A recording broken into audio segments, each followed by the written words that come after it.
All right. Brakathiya Hawa, Brakathiya Shai, Brakathiya Hawa, Brakathiya Shai, Brakathiya Hawa, Brakathiya Hawa, Bashim Yahushai, Bashim, Hakwadash. That belongs to the apostles and the elders of Great Millstone, who drew well.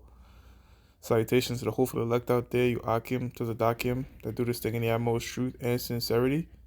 On the pre-Shaman, this week's topic is going to be entitled Media versus Reality, all right, or Propaganda versus Truth.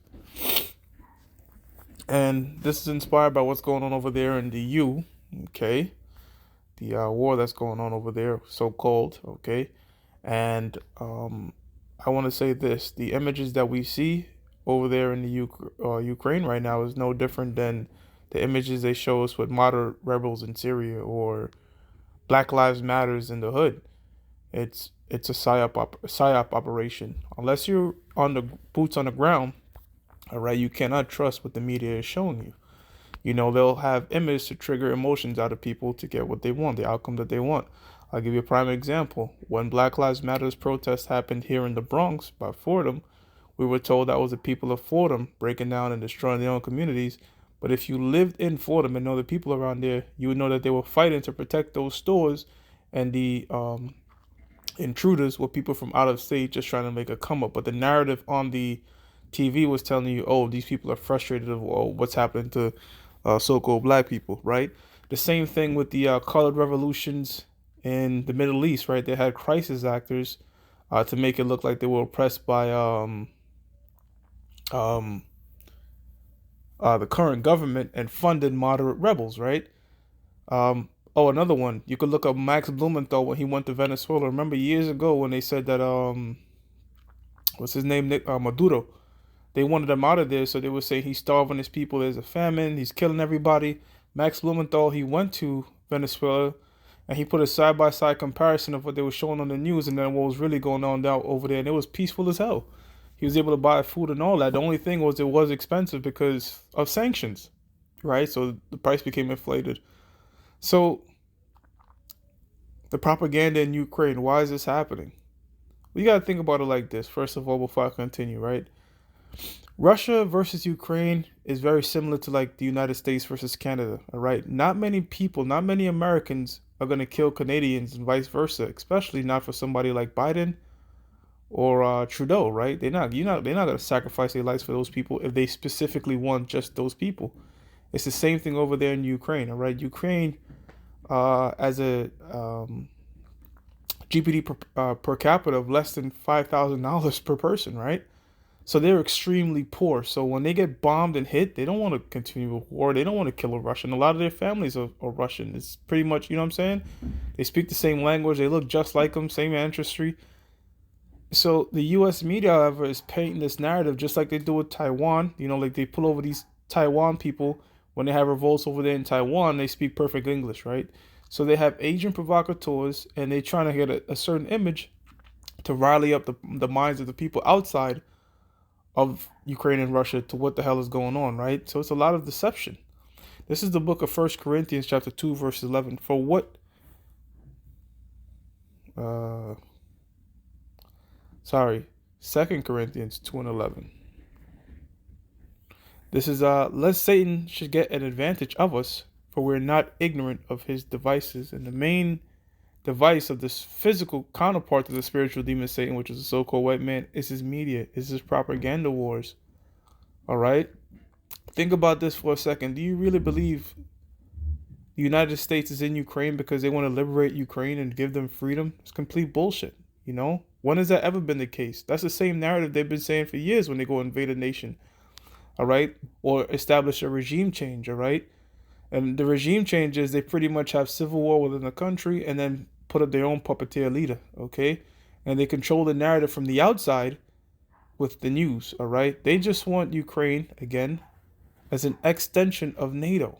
That's it. And then they sell, you know, you have the military industrial complex like Lockheed Martin, Boeing, and these different military industrial complex. This is what they profit from.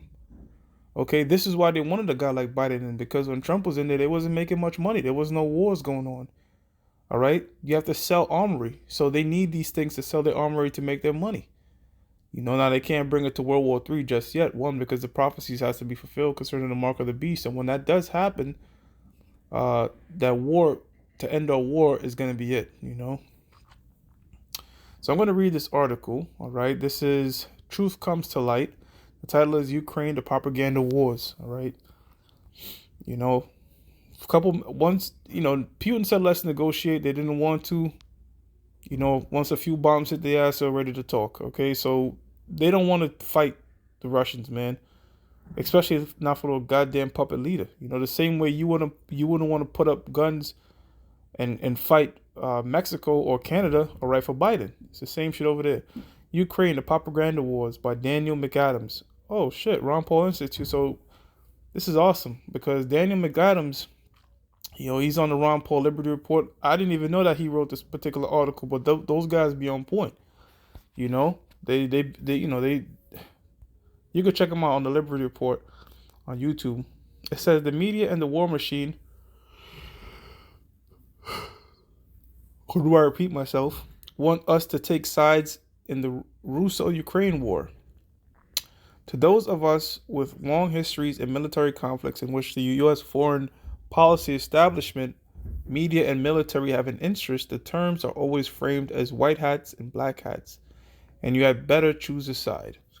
Are you on the side of freedom or are you a puppet? You must take a side. In fact, you must choose a side the Beltway blob wants you to choose. The U.S. government never fights in the self-interest of the elites. It only fights directly and by proxy for the freedom and liberation of others. If you doubt that, then you're an un-American. He's being sarcastic if you can't tell. History started when they tell you it started. Never mind about the past of how U.S. intervention created the circumstances that led to whatever horrible outcome we witnessed. And this is true. If the U.S. did not go into the Middle East, you wouldn't have all that wars and destruction. All right, wherever America goes, it leaves a place completely desolate. All right, because this man is all about war.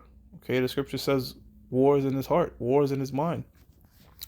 It says the Iraqis will greet us as liberators. We were told. Again, that's the sarcasm. They will love our bombs. See, likewise the Libyans, once their leader is knifed, raped to death. And then, of course, the Syrians, once our Al-Qaeda moderate head choppers are put in charge. See, so pretty much wherever the U.S. goes via the CIA, they stage coup d'etats, and they get rid of the democratically elected officials, all right, and then put up their own puppet or whatever they're funding that has America's vested interest. This is why the scripture said they're going to hate the whore. They're going to hate America because America is a very cutthroat nation. And they're doing this all throughout the world, putting up propaganda, puppeteer leaders, all right, that serve the vested interests of the United States, man. It says the rest of the world is so grateful that the omniscient, I'm going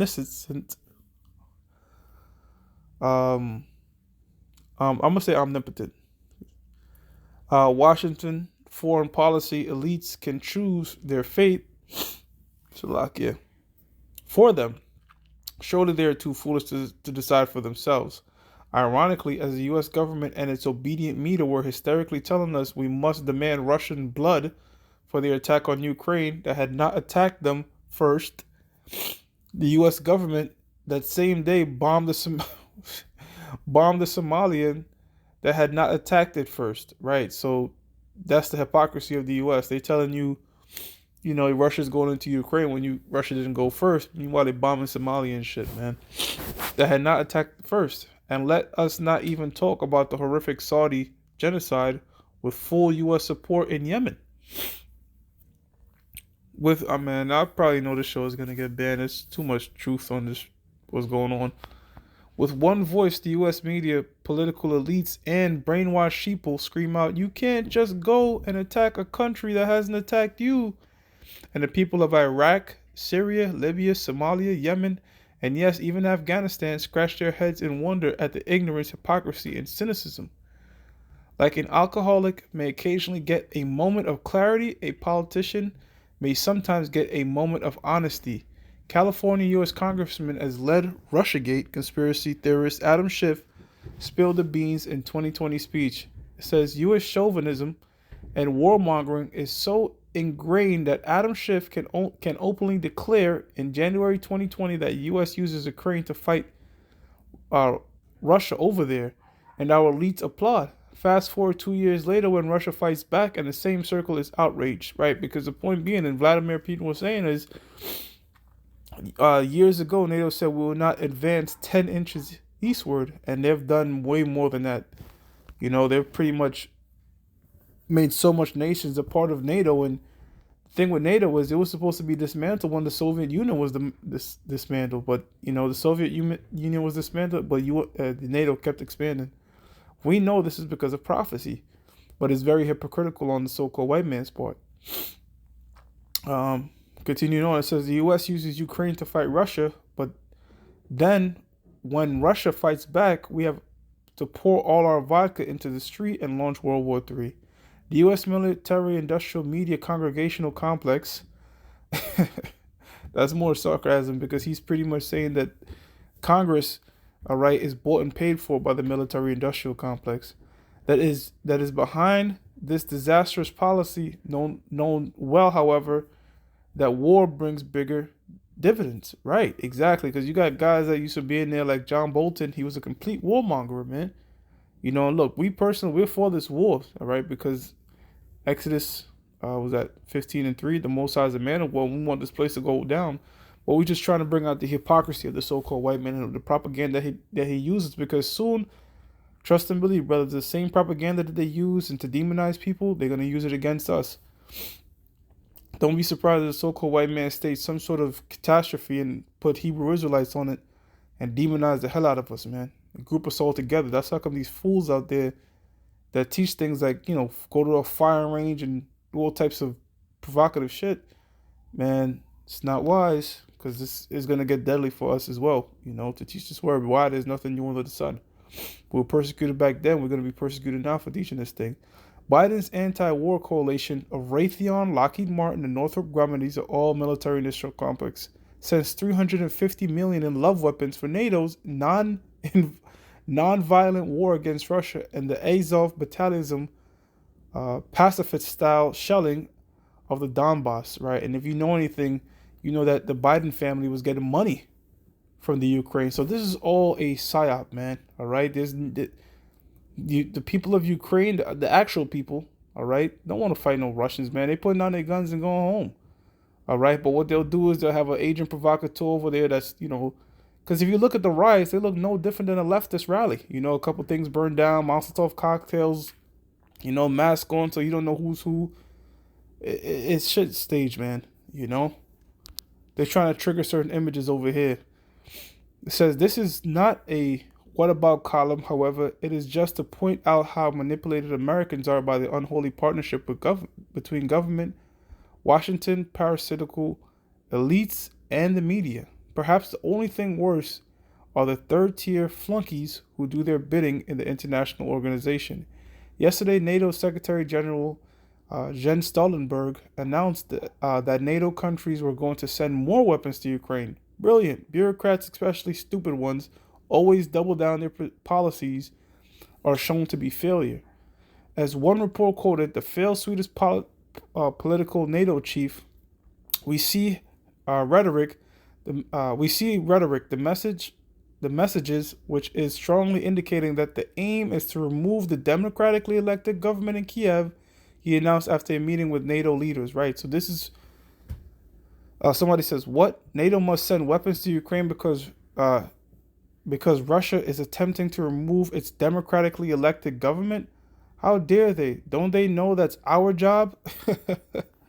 Here's the side we should be on in Ukraine and everywhere else. Non-intervention in the affairs of others, right? Because these guys, the people like Ron Paul and them, they're libertarians. They don't believe in intervening with people's war. However, what they don't get, all right, is that the Most High is making America do these things because eventually all these nations are going to get fed up with the cutthroat nature of America and shoot missiles upon it, right? That's what is prophesied to happen. So I'm going to go to the book of Habakkuk real quick. Not Habakkuk. I'm going to read the book of Obadiah 1. and 7, I believe. Yep, it's 1 and 7. All the men of thy confederacy. Now, who's confederate with America? All you see, all of NATO allies. All right, the EU, Europe, certain European countries. Okay, all of the men of thy confederacies have brought thee even to the border. The men that were at peace with thee have deceived thee and prevailed against thee. They that eat thy bread have laid a wound under thee, right? Because eating bread, or when you go into the scriptures, there's something called the covenant of bread and salt. Bread, all right, eaten was you would make a covenant between a man. You would literally break the bread, all right, and the salt. You break the bread. He'll have his half. You'll take your half, right? It was a sign that we've just made a covenant together, and the salt was to represent preservation, that this covenant would not get stale, or because salt was used to preserve things, right? So it meaning this covenant that we made together after we broke bread shall be preserved, right? So it says, "They that eat thy bread have laid a wound under thee." Now, the modern day version of breaking bread, what it's talking about is the United States and the different treaties and such that they have with these different nations. All right, they're gonna disannul those and shoot missiles upon America. It says there is no understanding in him. All right, so they eventually gonna lay a wound on America, a great wound. All right, they're gonna destroy America. All right, with the thermonuclear missiles. It says, as I wrote in an article yesterday, one thing we can take with us from Russia actually doing what is long said it to do if Ukraine was armed by hostile governments and pulled towards NATO's membership is that and the whether America and the EU like it or not, the era of we're an empire now, and when we act, we create our own reality, is well and truly over.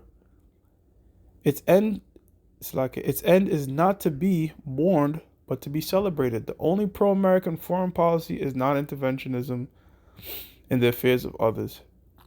Yes, this is a good thing and it should be celebrated. Don't worry. Look, man, that's not going to go that way. All right? It's not going to go that way. All right? The United States is going to keep intervening until they're destroyed.